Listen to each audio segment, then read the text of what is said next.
Level 1, the postulant. You're 7 years old.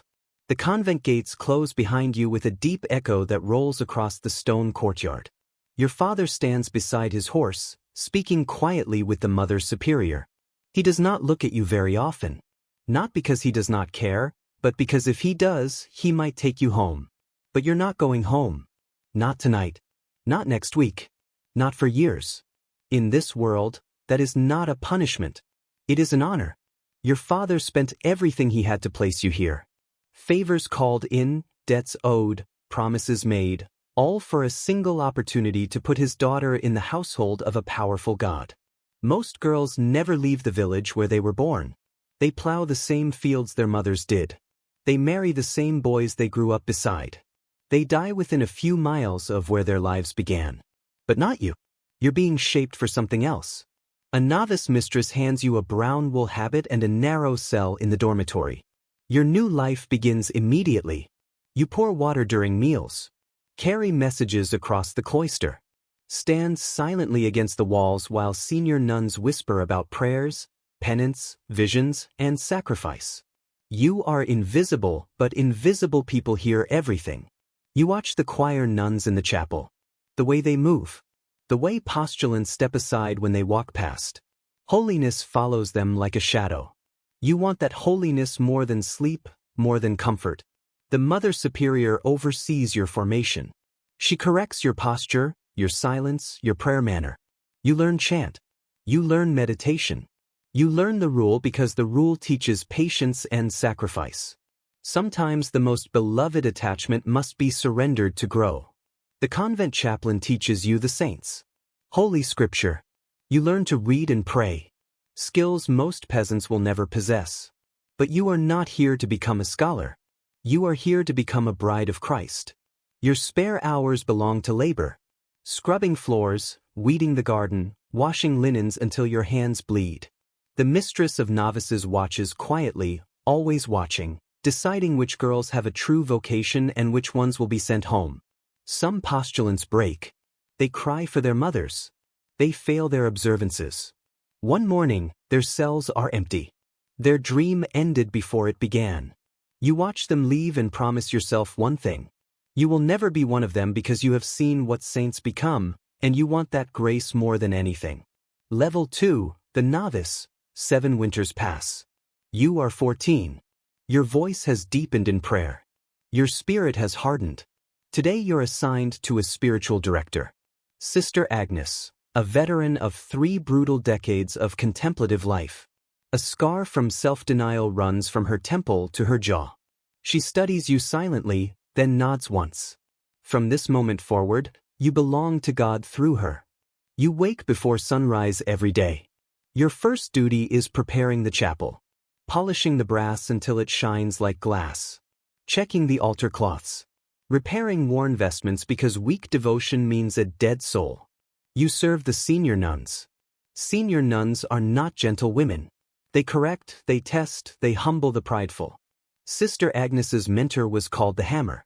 The name is not dramatic. It is accurate. Approach wrong and it will break your will. You learn to respect it. You carry Sister Agnes's breviary, her rosary, her example. You sleep outside her cell like a guard. And when spiritual war comes, you kneel behind her, but you do not speak. Not yet. Your job is survival of the soul. You carry spare candles, bring fresh hope into darkness when others fall. And you watch. Your first dark night is chaos. Doubt crashing, temptations shouting, the ego screaming, the smell of ash and tears fills the air. Sister Agnes charges into the void of prayer, then disappears. And suddenly you are alone, holding a spare psalm, praying she returns. Because if she falls, your future dies with her. Hours later, she returns, habit damp, veil soaked in tears, but still in grace. That night, she teaches you the real lessons. How to read your own heart. How to feel when a prayer line is about to break. How hesitation kills faith faster than any sin. Training becomes brutal when your guard drops. Sister Agnes strikes you with the flat of a silent retreat. Pain becomes your teacher and the scars on her soul prove the lesson is real. 7 years of this, 7 years of discipline, 7 years of transformation until finally you are ready. Level 3, the junior professed. You are 21. Tonight you kneel alone in the chapel. Stone floor beneath your knees. Tomorrow you take first vows. At dawn, the sanctuary fills with witnesses. Your parents have traveled days to see this moment. You kneel before the bishop. He raises the crucifix, touches each shoulder, and speaks the words that change your life. Rise, sister.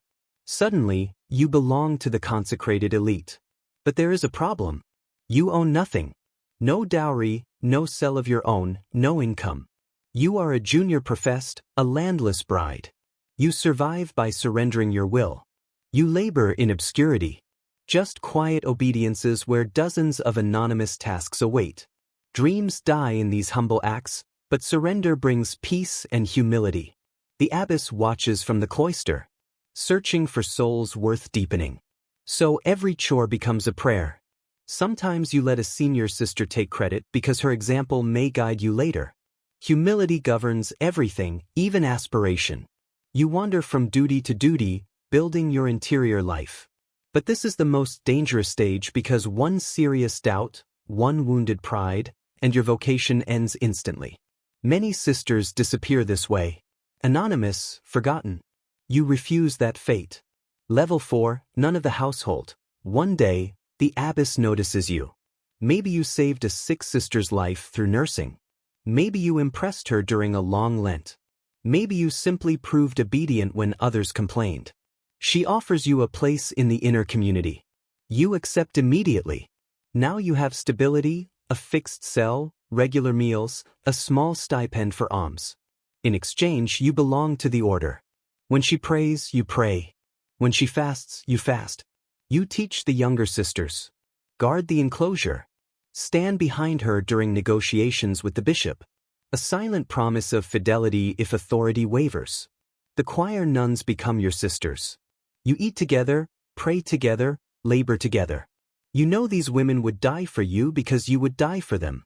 Your abbess begins trusting you with delicate tasks, secret confessions, dangerous errands for the poor, investigations into whispers of laxity. You become more than a religious. You become a problem solver, a woman who handles situations others cannot. And slowly, you begin understanding holy power. Wars against sin are not always won in dramatic penances. Sometimes they are won in quiet chapter rooms. Level 5, Chantress. Your reputation for holiness grows. Then comes the trial that changes everything. During a brutal winter, sickness begins to spread through the convent. You see the pattern before anyone else. You organize the infirmary. Your care is the first to bring the fever down. After the crisis, the abbess calls you forward. She gives you the key to the pharmacy, making you chantress and infirmarian. You now have the right to lead sisters under your own authority in healing. Junior nuns follow you. Novices ask to learn from you. You gather a small company of caregivers, 20, 30, sometimes more. You advise bishops and abbesses on mercy. Your infirmary becomes known for competence, for compassion, for healing. You train others, a herbalist, a scribe, a teacher, a baker. You're no longer just a nun. You are running a spiritual and corporal enterprise. Every act of mercy becomes a calculation. Grace, risk, surrender. Leadership becomes heavy because every decision costs souls. Level 6, the prioress. The abbess begins trusting you. She gives you oversight of a dependent house, not ownership. Oversight. You become the prioress, spiritual mother of a priory on the frontier of the diocese. The cloister becomes your world. You train the novices. Inspect the rules' observance. Count the stores. Maintain the liturgical schedule. When worldly temptations cross the threshold, you pray them back. Sometimes you conquer them. Sometimes they vanish into forests of doubt and hills of despair. Then comes the siege. Scandal surrounds your priory. Weeks turn into months. Faith runs low. Sisters grow sick of heart. Morale breaks. Some whisper about leaving. But you refuse. You hold the cloister. Endure. Eventually, the scandal withdraws. Not defeated by argument, but by time. Your endurance saves the community. The abbess remembers. The bishop rewards your fidelity. You kneel before him in the cathedral. He grants you a house, real authority, souls, sacramental responsibilities, a convent that belongs to your care. You are now an abbess. Your spiritual lineage has entered the hierarchy. Your father weeps when he hears the news. Everything he sacrificed has been justified. But power brings new dangers. Other abbesses watch your rise with jealousy. They search for weaknesses, mistakes, opportunities to undermine you. Church politics becomes more dangerous than prayer. Level 8, the visitor. Trial comes again. This time, the diocese faces reform. You answer the bishop's call with 200 sisters and 1,000 acts of mercy. At the Synod of the Marshes, you see what others miss. A weak point in the corruption. You speak the truth in charity. The resistance collapses. The rebel cleric falls by your witness. The bishop rewards you again.